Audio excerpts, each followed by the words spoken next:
सांप को दूध पिलाना किसे कहते हैं? सांप को दूध पिलाना, सपोला, सांप को दूध पिलाना। और क्यों कहा जाता है कि किसी की मदद यह सोचकर करनी चाहिए कि वो मदद का एहसान मानेगा या नहीं, वरना ऐसा नहीं होता साहब। तो जिस तुर्की में भूकंप आने पर भारत ने ऑपरेशन दोस्त के तहत मदद पहुंचाई, सबसे पहले खाना, दवाइयां, सब कुछ, 2 तस्वीरें। उस एहसान को भूलकर ऑपरेशन सिंदूर के वक्त पाकिस्तान के साथ खुलकर खड़े होने वाला देश कौन सा?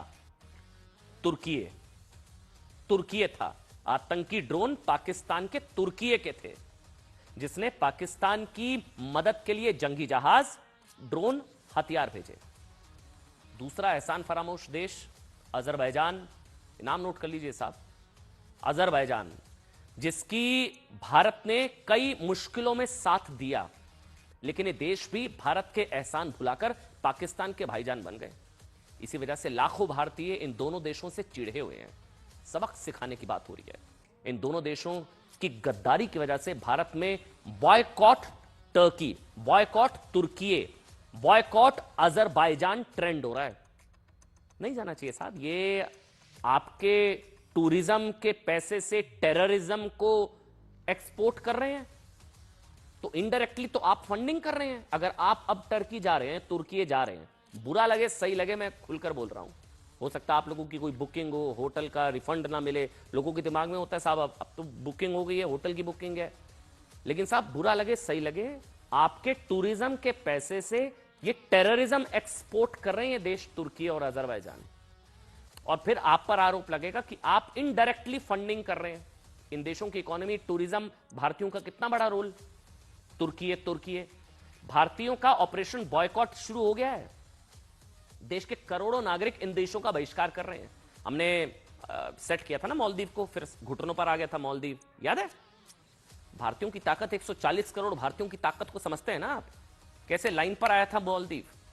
कई ऑनलाइन ट्रेवल प्लेटफॉर्म जैसे कि कुछ ईज माई ट्रिप ने तुर्की के लिए फ्लाइट, होटल बुकिंग बंद। यही इलाज है इन लोगों का, यही इलाज। ऐसी गर्दन मरोड़ेगा ना भारत। भारतीय व्यापारियों ने भी तुर्की से आने वाले सेबों का बहिष्कार करना शुरू। अंजाम यही हुआ कि तुर्की के सेब अब भारतीय बाजारों से गायब होने लगे हैं। आंकड़ों के मुताबिक 2024 में करीब करीब 3,30,000 भारतीय टूरिस्ट तुर्की घूमने गए थे। कितने? 3.5 लाख के आसपास 2024, जबकि 2.5 लाख भारतीय अजरबैजान घूमने गए थे। इस यात्रा के लिए हर यात्री ने औसतन करीब, आप 1,000 अमेरिकी डॉलर, आप समझ लीजिए 85,000 या 1 लाख रुपए तो आदमी खर्च करता ही है ना कहीं जाता है तो। तुर्की ने करीब 5100 अरब कमाए। ये साहब, ये तो टूरिज्म की फंडिंग और टूरिज्म के जरिए हो रहा है टेररिज्म। तो ये तो फंडिंग चल रही है। हम जा रहे हैं, टूरिस्ट जो जा रहा है वो फंडिंग कर रहा है, टेरर फंडिंग कर रहे हैं इस तरीके से हम। तो फिर एक अनुमान के मुताबिक आप जानते हैं भारतीय पर्यटकों ने तुर्की में करीब 8,000 करोड़ रुपए खर्च किए। 8,000 करोड़ टूरिज्म। वहीं 2024 में तुर्की जाने वाले भारतीय टूरिस्टों की संख्या में करीब 21% की बढ़ोतरी हो गई। अच्छा, 2009 में गए थे 55,000। मैं कुछ आंकड़े भी बताऊंगा। 2009 में 55,000, ये देखिए आप ग्राफ देखिए, 55,000, 2,31,000 और अब पहुंच गया 3,31,000। तुर्की जाना है घूमने, जाओ। ये देखिए मतलब सोचिए 2023 में ये संख्या बढ़कर मतलब पहुंच गई 231। अभी 2024 तक के आंकड़े हमारे पास थे, हमें रिसर्च करी तो पता लगा 3,31,000।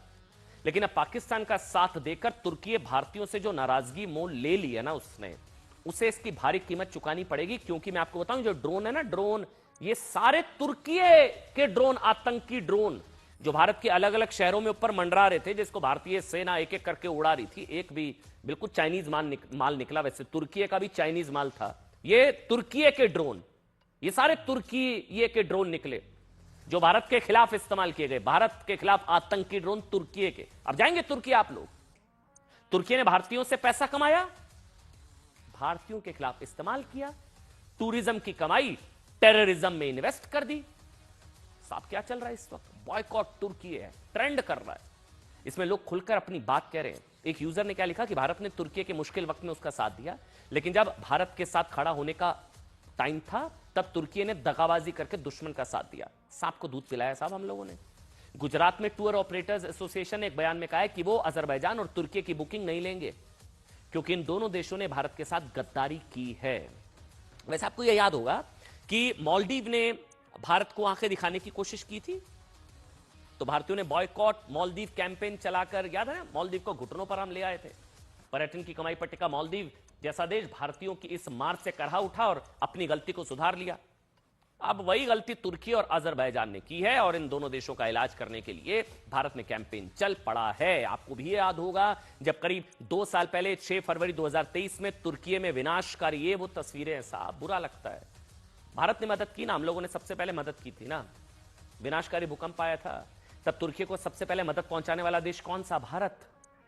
भारत ने ऑपरेशन दोस्त, नाम क्या था? ऑपरेशन दोस्त के तहत कुछ ही घंटों में 135 टन राहत सामग्री, एनडीआरएफ की टीमें, डॉक्टर्स की टीमें, 30 बेड का एक फील्ड अस्पताल तुर्की भेज दिया था। हमारे डॉक्टर्स ने साहब भूकंप के समय 3300 से ज्यादा तुर्की के मरीजों का इलाज किया और हमारी एयरफोर्स ने C-17 से कुछ ही घंटों में राहत सामग्री की पहली खेप तुर्की पहुंचा दी थी। इसके बावजूद तुर्की ने ऑपरेशन सिंदूर के वक्त जिस तरह से पाकिस्तान का साथ दिया, उससे तुर्की ने साबित कर दिया कि उसका भी वही आतंकी चरित्र है जिस तरह का चरित्र पाकिस्तान का है। ड्रोन के मलबे की फोरेंसिक जांच की जा रही है। प्रारंभिक रिपोर्ट्स से पता चलता है कि वे तुर्की के असीस गार्ड सोंगर ड्रोन